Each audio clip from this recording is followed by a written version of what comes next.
la Bible, il existe un événement fondateur qui marque toute l'histoire du peuple de Dieu, et il est connu de tous, c'est la sortie de l'Égypte, l'Exode. Dieu frappe alors un royaume orgueilleux, humilie ses faux dieux, juge le Pharaon et délivre son peuple par des plaies terribles et des manifestations de puissance. Dans Apocalypse 16, ces plaies réapparaissent. Des ulcères frappent les hommes, les eaux deviennent du sang, les ténèbres couvrent un royaume rebelle, comme si l'Exode revenait une dernière fois. Bienvenue dans ce nouvel enseignement dans notre série sur le livre de l'Apocalypse. Nous abordons aujourd'hui la première partie du jugement des coupes et il est intitulé « Les plaies du dernier Exode ». Nous allons lire tout de suite dans Apocalypse, chapitre 16, verset 1er au verset 11. Comme d'habitude, vous retrouverez d'ici quelques jours dans le descriptif de cette vidéo un lien qui vous amènera vers les notes dont vous pourrez disposer ou vers un lien audio pour écouter en podcast si vous préférez. Apocalypse chapitre 16, versets 1 à 11.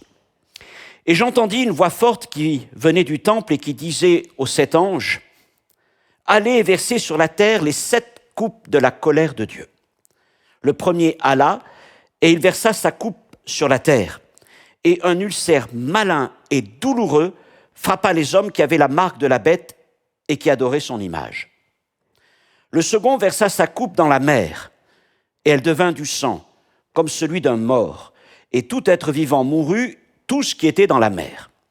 Le troisième versa sa coupe dans les fleuves et dans les sources d'eau, et ils devinrent du sang. Et j'entendis l'ange des eaux qui disait, « Tu es juste, toi qui es, et qui étais, tu es saint parce que tu as exercé ce jugement. Car ils ont versé le sang des saints et des prophètes, et tu leur as donné du sang à boire, ils en sont dignes. Et j'entendis l'autel qui disait, « Oui, Seigneur Dieu Tout-Puissant, tes jugements sont véritables et justes. » Le quatrième versa sa coupe sur le soleil, et il lui fut donné de brûler les hommes par le feu. Et les hommes furent brûlés par une grande chaleur, et ils blasphémèrent le nom du Dieu qui a l'autorité sur ces fléaux, et ils ne se repentirent pas pour lui donner gloire. Le cinquième versa sa coupe sur le trône de la bête, et son royaume fut couvert de ténèbres, et les hommes se mordaient la langue de douleur, et ils blasphémèrent le Dieu du ciel à cause de leur douleur, de leurs ulcères, et ils ne se repentirent pas de leurs œuvres. Prions. Notre Dieu, notre Père, merci pour la grâce que tu nous fais encore de pouvoir ouvrir ta parole, de la partager ensemble. Et Seigneur, je prie que ces moments puissent encore nous édifier, Seigneur, consolider notre foi et peut-être à travers cela aussi nous interpeller les uns les autres. Merci Seigneur de ce que tu nous veux prêts, tu nous prépares pour ton retour. Seigneur, merci pour ta parole qui ne nous cache rien mais qui nous révèle tout ce que nous devons savoir. À toi soit toute la gloire, mon Dieu. Amen. Depuis l'ouverture des sceaux, au chapitre 6 de l'Apocalypse, les jugements se sont intensifiés progressivement. Les sceaux, tout d'abord, ont révélé des puissances destructrices, la séduction, les guerres, les famines, les épidémies. Puis, à partir du chapitre 8, les trompettes ont commencé à manifester la colère de Dieu, mais de manière encore partielle. Avec les jugements des coupes, cette colère atteint maintenant son point culminant. Et au début de la vision, au chapitre 15, je vous renvoie à l'enseignement précédent, Jean voit à l'intérieur du tabernacle céleste 7 anges portant les 7 derniers fléaux contenus dans des coupes pleines de la colère de Dieu. La vision se poursuit au chapitre 16 et elle décrit maintenant le moment où ces coupes sont déversées. Et 2 détails nous donnent la clé de lecture du passage. Le premier n'apparaît pas forcément évident, mais nous l'avons déjà évoqué, c'est le mot « fléau » qui peut être traduit par « plaie ». Et ensuite, au verset 3, l'évocation du cantique de Moïse. Plaie, cantique de Moïse, tout ceci nous renvoie donc à l'Exode, et l'on comprend que que l'intention de Jean, dans ce qu'il nous montre, c'est de nous faire comprendre que ce qui va suivre doit être lu à la lumière de l'Exode. Et c'est un point sur lequel je vais attirer votre attention tout au long de cet enseignement. Alors dans Apocalypse 16, les plaies, nouvelles plaies, ne frappent plus seulement l'Égypte, elles atteignent un monde endurci, comme l'avait été Pharaon. Premièrement, les coupes de la colère, versets 1 à 9. Alors, la vision du chapitre 16 commence en fait au chapitre 15. Et là, Jean voit le temple céleste et à l'intérieur, 7 anges. Ils tiennent chacun un fléau. Ils sont dans le temple, puis ils sortent du temple. Et quand ils en sortent, une créature, un être vivant de ceux qui se tiennent auprès du trône de Dieu s'approche et remet à chacun une coupe pleine de la colère de Dieu. À ce moment-là, le temple se remplit de fumée. C'est la présence de Dieu. Personne ne peut entrer. Mais c'est une voix qui sort du temple et qui se fait alors entendre, et c'est le début du chapitre 16, verset 1er. « Puis j'entendis une voix forte qui venait du temple et qui disait aux 7 anges, « Allez et versez sur la terre les 7 coupes de la colère de Dieu. » Alors jusqu'ici, dans l'Apocalypse, les jugements étaient encore progressifs, limités, partiels. Les cavaliers du chapitre 6 ne recevaient autorité que sur le quart de la terre. Les trompettes, quant à elles, frappaient le tiers de l'humanité, chapitre 8. Mais ici, dans ce jugement des coupes, toute limitation disparaît. Et c'est toute la terre qui est concernée, l'humanité tout entière, versée sur la terre sans restriction. Alors, avant d'aller plus loin, je voudrais vous donner quelques clés de lecture pour comprendre ce passage du jugement des coupes, notamment à travers ce tableau, ce graphique qui est là, qui nous permet un peu mieux de visualiser ce déroulement, cet enchaînement de ces coupes. Donc la première à avoir avec une éruption d'ulcère, donc elle touche directement les hommes, on va voir quels hommes en particulier. La deuxième et la troisième ont à voir avec les eaux salées puis les eaux douces qui deviennent du sang et à l'intérieur desquelles toute vie meurt. La quatrième coupe concerne le soleil, qui brûle d'une manière très intense et qui finit par brûler les hommes. La cinquième coupe, à contrario, concerne des ténèbres qui viennent s'abattre sur le trône de la bête. Alors juste un point, une remarque. Parfois, certains veulent faire un parallèle entre les jugements des trompettes et les jugements des coupes. Mais si l'on compare les chapitres 8, 9, où les trompettes sont mentionnées, et ce chapitre 16, on va voir qu'il peut y avoir quelques points de convergence, la question de la mer, et puis d'autres encore. Mais finalement, on se rend compte qu'il n'y a pas vraiment de parallélisme entre les jugements des trompettes et les jugements des coupes. Les coupes ne sont pas une répétition des trompettes, ne sont pas une amplification des trompettes. Dans leur impact, elles sont amplifiées, mais elles sont quand même d'une autre nature.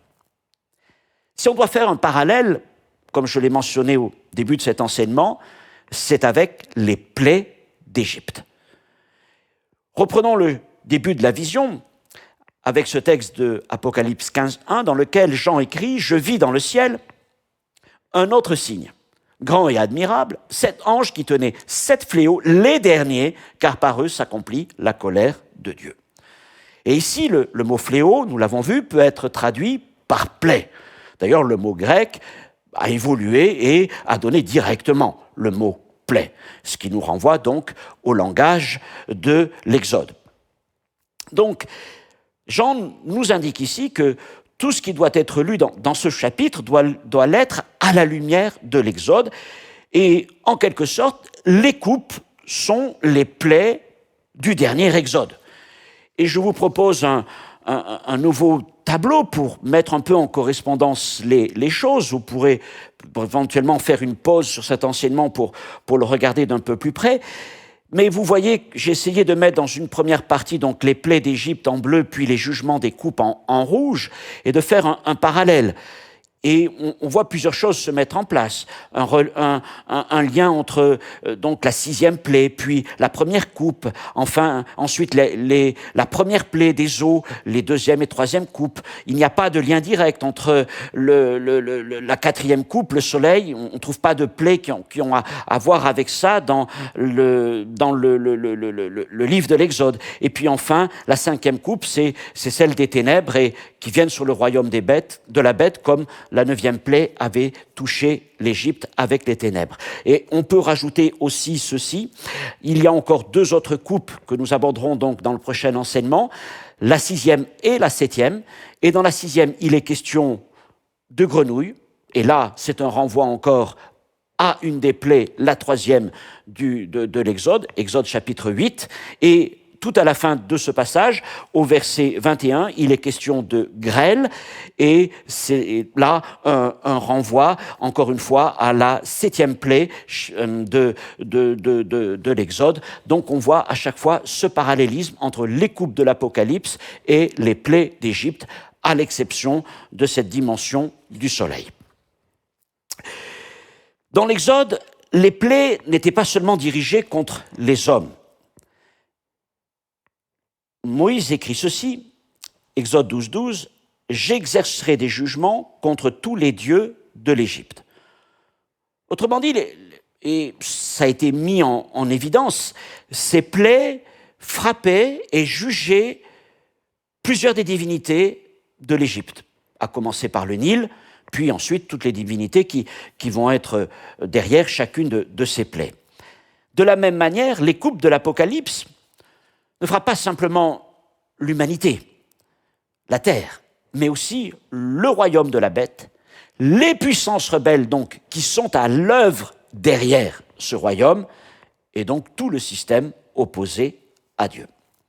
Voilà donc pour ce parallèle, ces clés de lecture, ce survol des premières coupes de l'Apocalypse, du chapitre 16. Maintenant, rentrons un peu plus en détail dans chacune de ces coupes. La première coupe, il est donc question d'ulcères, et d'ulcères qui sont dirigés ou qui viennent frapper plutôt les adorateurs de la bête. Chapitre 16, verset 2, le premier Allah, il versa sa coupe sur la terre, encore une fois, une dimension universelle, et un ulcère malin et douloureux frappa les hommes, pas tous, en tout cas surtout et directement ceux qui avaient la marque de la bête et qui adoraient son image. Donc cette première coupe rappelle la 6e plaie de l'Exode, Exode 9, 10, elle produisit sur les hommes et sur les animaux des ulcères accompagnés de pustules. Alors on peut noter que le jugement de l'Apocalypse des coupes commence donc directement par une plaie avancée, la 6e. Et cette plaie, la 6e, c'est celle où les magiciens de Pharaon furent eux-mêmes frappés et ne purent se présenter devant lui pour répondre à Moïse. Donc comme si Dieu mettait déjà tout de suite ses jugements à un haut niveau. Et puis ici, il est précisé que les ulcères frappent ceux qui portent la marque de la bête et qui adorent son image. Alors il y a un contraste saisissant avec le chapitre 7 de l'Apocalypse. C'est dans ce chapitre que j'ai appelé le chapitre de la retenue, nous l'avons étudié, qu'il y a la vision du scellement des 144 000 fils d'Israël. Et Dieu avait, à ce moment-là, marqué les siens de son sceau pour les préserver des temps à venir, qui seraient marqués par bien des épreuves et la colère. Et ici, ceux qui ont reçu la marque de la bête, sont maintenant frappés directement par ce premier fléau. Le Seigneur l'avait annoncé déjà au chapitre 14, verset 9, par la voix du 3e ange que Jean avait vu apparaître dans le ciel et qui avait dit « Si quelqu'un adore la bête et son image et reçoit une marque sur son front ou sur sa main, il boira lui aussi du vin de la fureur de Dieu versé sans mélange dans la coupe de sa colère. » Eh bien, c'est ce qui est en train de se passer maintenant. Les premiers touchés, ce sont donc ces adorateurs de la bête, ceux qui ont accepté la marque de son nom. Passons aux 2e et 3e coupes. Les eaux changées en sang, eau salée et eau douce. Le second versa sa coupe dans la mer, et là encore une fois une dimension universelle, et elle devint du sang comme celui d'un mort, Et tout être vivant mourut, tout ce qui était dans la mer. Le troisième versa sa coupe dans les fleuves, dans les sources d'eau, et ils devinrent du sang. Alors le parallélisme avec l'Exode est évident, il continue. Comme autrefois le Nil avait été changé en sang, désormais bien, la mer, les fleuves, les sources sont frappés à leur tour de la même manière, mais le jugement n'est plus local ou limité à un cours d'eau, mais à tout le système hydraulique mondial, à la fois les eaux salées et les eaux douces. C'est alors qu'une parole vient expliquer le sens de ce jugement. La Bible nous dit, Jean nous dit que c'est l'ange des eaux qui vient parler et qui dit donc au verset 5, « Tu es juste, toi qui étais, tu es saint parce que tu as exercé ce jugement, car ils ont versé le sang des saints et des prophètes et tu leur as donné du sang à boire et ils en sont dignes. » Ces paroles font directement écho au cri des martyrs sous l'autel.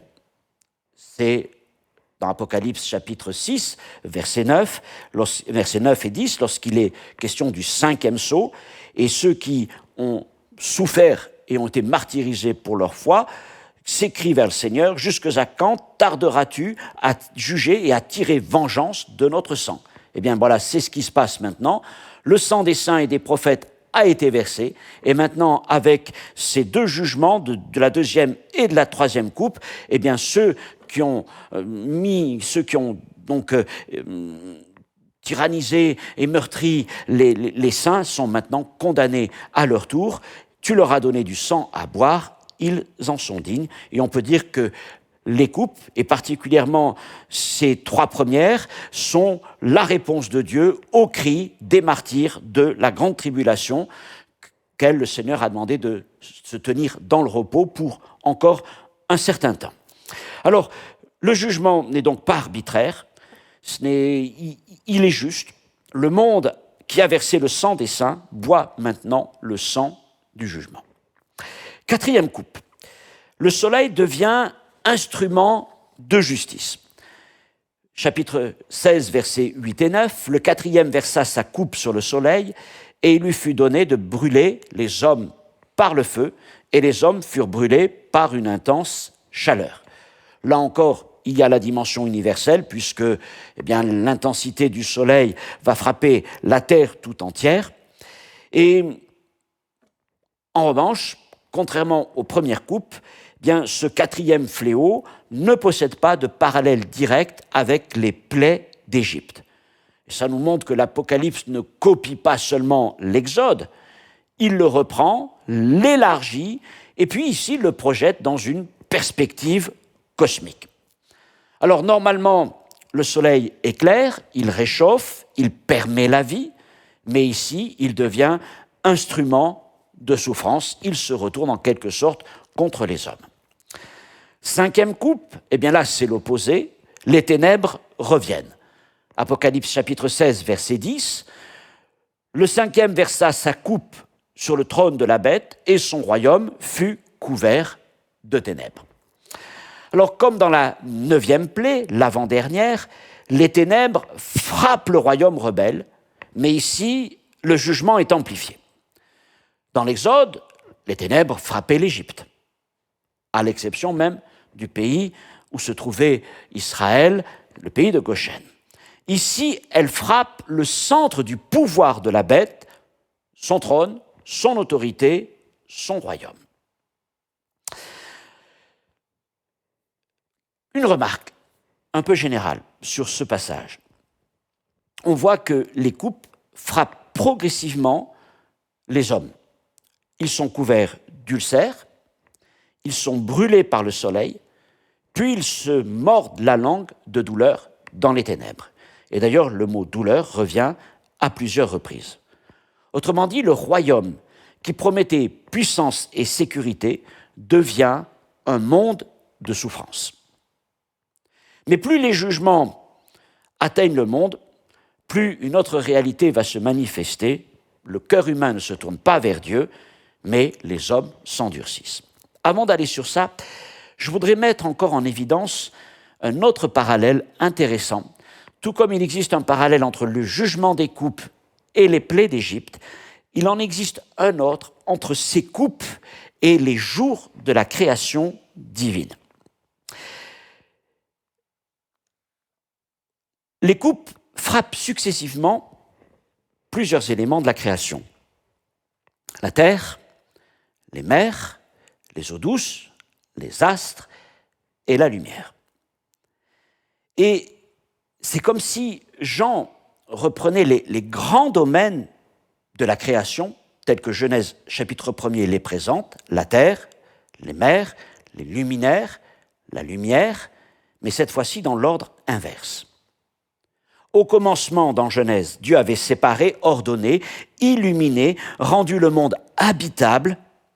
Maintenant, sous le jugement divin, par ces coupes, eh bien, cet ordre, ce shalom de Dieu, en quelque sorte, se désagrège. Et les jugements des coupes provoquent ce qu'on peut appeler une forme de décréation. Ce qui a été créé est en train d'être décréé. Et ce qui était appelé à apporter la bénédiction devient source de souffrance. Les eaux deviennent morts, la lumière devient brûlure, et les ténèbres reviennent. C'est comme si, en quelque sorte, au fur et à mesure des jugements et de l'avancement des coupes, le monde rebelle retournait vers le chaos initial, celui que la Genèse qualifie de vide et informe, c'est-à-dire de tohu bohu. Mais ce retour à cet état ne sera pas le dernier mot de l'histoire, parce que ce que nous montre l'Apocalypse, c'est que cette décréation est nécessaire afin de permettre ensuite une nouvelle création lorsque Dieu interviendra. Alors je vous ai dit que, alors que les coupes frappent la terre, l'humanité, et qu'on pourrait s'attendre à ce qu'il y ait une réaction des hommes, eh bien, on le voit, ça ne va pas dans le sens qu'on pourrait espérer, un retour vers Dieu, mais au contraire, au fur et à mesure, à la manière de Pharaon, les hommes s'endurcissent. C'est notre deuxième point. Les fléaux du chapitre 16 révèlent le cœur humain. Verset 9, il est écrit « Et ils blasphémèrent le nom du Dieu qui a l'autorité sur ces fléaux, et ils ne se repentirent pas pour lui donner gloire. » Donc derrière les plaies, Jean met en lumière une réalité plus profonde encore, l'état du cœur humain. Les hommes souffrent, et ils savent que ces fléaux relèvent de l'autorité de Dieu. Mais au lieu de se repentir, ils blasphèment. Autrement dit, le jugement ne produit pas ici l'humilité, mais il va révéler l'endurcissement des hommes à la manière de Pharaon. Rappelez-vous, alors que les jugements des plaies avancent en Égypte, eh bien, Pharaon va s'endurcir. Exode 8.15, Exode 9.12, et j'ai compté à peu près une dizaine de fois où il est dit que Pharaon s'endurcit alors que les plaies s'enchaînent. Et ce qu'on note aussi avec Pharaon, c'est que alors qu'il s'endurcit, l'Éternel l'endurcit encore plus. Et il y a vraiment cette construction en miroir, en symétrie, l'un répondant à l'autre, et cet homme s'enfermant de plus en plus dans cette colère, dans ce refus de se repentir. Eh bien, on a en quelque sorte le même mécanisme avec l'humanité tout entière ici, pas seulement Pharaon, pas seulement la bête, mais l'humanité tout entière qui marche dans les traces de Pharaon dans ce chapitre 16 d'Apocalypse. Et Jean insiste sur ce refus des hommes de revenir vers Dieu par un refrain terrible et qui est répété à plusieurs reprises dans le chapitre, verset 9, « Ils blasphémèrent et ils ne se repentirent pas ». Verset 11 encore, on le voit, ils blasphémèrent le Dieu du ciel, ils ne se repentirent pas. Et à la fin de ce passage, nous ne l'avons pas lu encore, les hommes blasphémèrent Dieu à cause du fléau de la grêle. Pour les hommes, il y a le refus de reconnaître, de se soumettre à Dieu, le refus de reconnaître sa divinité et sa sainteté, et le refus de reconnaître sa main et sa justice. Autrement dit, le blasphème encadre toute la séquence des coupes. Et ici, les hommes ne sont pas ignorants de ce qui se passe. Ils reconnaissent implicitement la souveraineté de Dieu, mais ils refusent de lui donner gloire. Et leur problème n'est pas simplement donc un problème intellectuel, un problème de connaissance, non, il est avant tout moral et spirituel. Ils se sont endurcis spirituellement. Troisièmement, le royaume de la bête. Alors jusqu'ici, les coupes ont frappé la terre, les eaux, les astres, mais avec la 5e coupe, le jugement va changer de cible. Et il va se concentrer sur le trône de la bête. Chapitre 16, verset 10. Le 5e versa sa coupe sur le trône de la bête, et son royaume fut couvert de ténèbres. C'est un retour à la 9e plaie d'Égypte, nous l'avons déjà signalé, et les ténèbres frappent le royaume rebelle. Mais ici, le jugement est amplifié. Dans l'Exode, les ténèbres frappaient un pays. Dans l'Apocalypse, elles frappent le trône même de la bête, donc tout le lieu de son autorité. Et cette coupe nous montre que, avant même de s'engager dans ce qui arrive, c'est-à-dire la dernière bataille, nous en parlerons dans le prochain enseignement, le royaume de la bête est en train de se désagréger. Tout comme la création se désagrège, le royaume de la bête se désintègre avant même le commencement et l'issue de la bataille finale. Alors il est intéressant de remarquer aussi que les adorateurs de la bête semblent présents partout sur la terre. C'est ce que nous voyons avec la première coupe. Partout, il y a des hommes et des femmes qui portent le nom de la bête, la marque de la bête, et qui adorent l'image de la bête.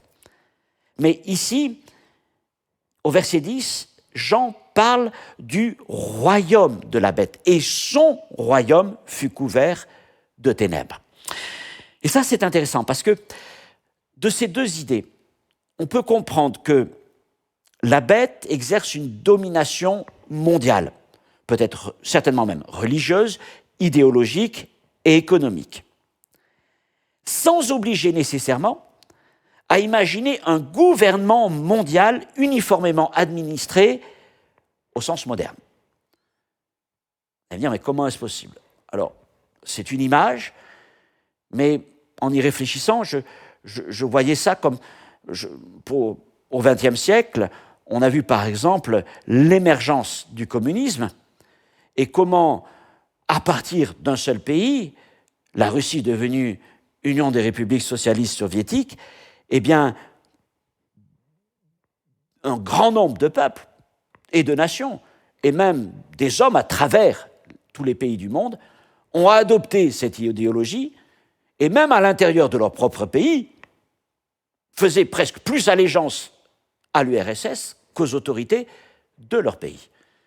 Et donc, c'est peut-être un peu ce phénomène qui pourrait se reproduire au moment de l'émergence de la bête, mais bien sûr, dans une dimension encore plus grande que celle que nous avons vue dans l'histoire, puisqu'il y aura cette dimension à la fois religieuse, idéologique, économique, et derrière toute la puissance et l'autorité de Satan qui sera à l'œuvre. Donc, nous avons là, avec cette 5e coupe, un royaume qui retourne au chaos.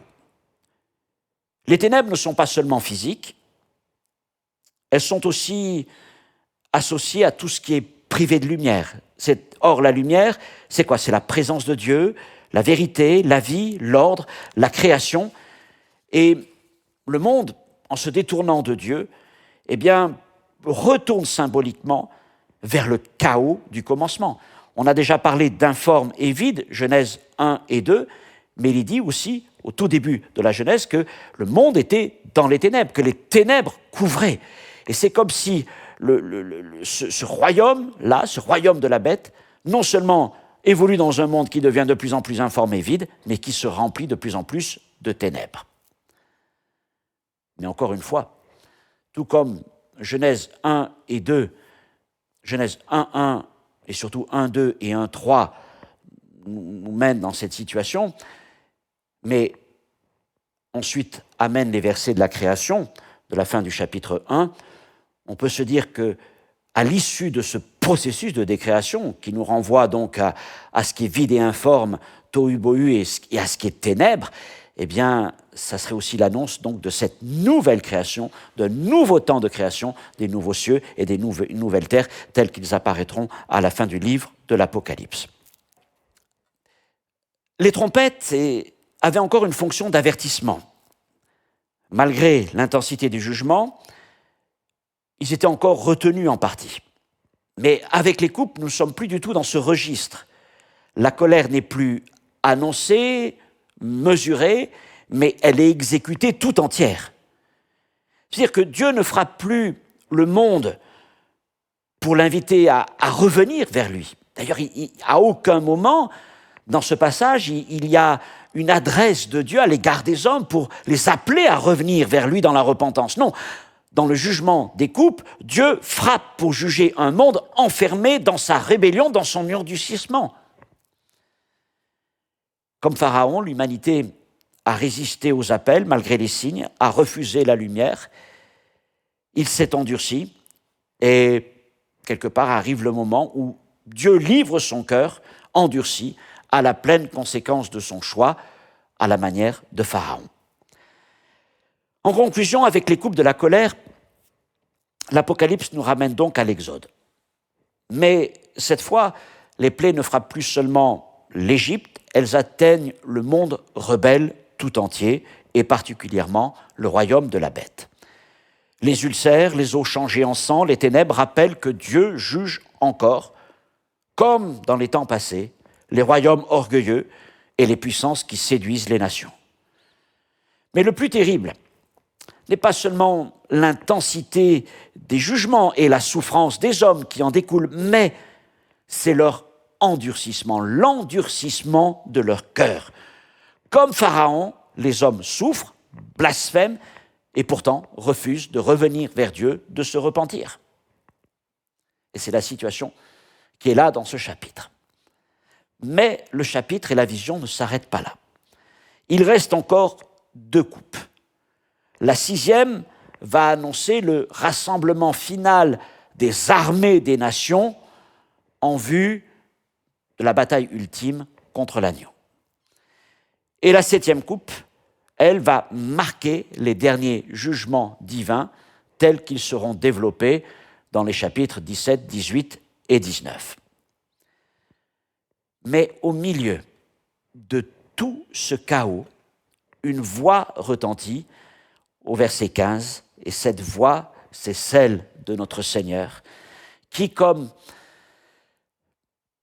avant l'explosion finale, va comme amener une pause prophétique, presque une pause pastorale, pour parler encore à son peuple et lui dire « Voici, je viens comme un voleur, heureux celui qui veille, qui garde ses vêtements, afin de ne pas marcher nu et laisser paraître sa honte. » Et nous verrons cela, tout ce que cela veut dire dans le prochain enseignement.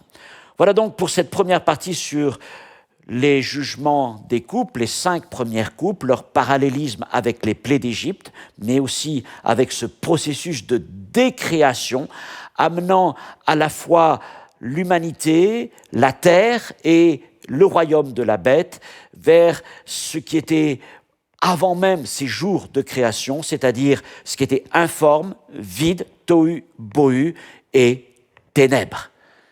Ainsi arrive-t-il donc à cette humanité, à ces nations qui se sont endurcies et qui n'ont pas répondu à l'appel du Seigneur quand il était encore temps. Ce temps, nous l'avons devant nous. C'est encore un temps, une époque, une année où l'Évangile est prêché et nous presse de venir vers notre Seigneur pour placer notre foi en Dieu, dans son Fils Jésus-Christ, dans son œuvre accomplie, et de nous repentir de nos péchés afin de trouver le pardon et la réconciliation avec lui et marcher alors avec cette assurance que Dieu nous a délivrés de la colère et de la condamnation à venir. Ce message est pour tous ceux qui l'entendent et peut-être pour toi aussi. C'est le désir du Seigneur que tu rejoignes sa famille, son camp, afin qu'il puisse te bénir comme il le désire. Que Dieu te bénisse, que Dieu vous bénisse. Au plaisir de vous revoir dans la seconde partie de l'étude de ce chapitre 16 qui portera donc sur la 6e et 7e coupe. À bientôt.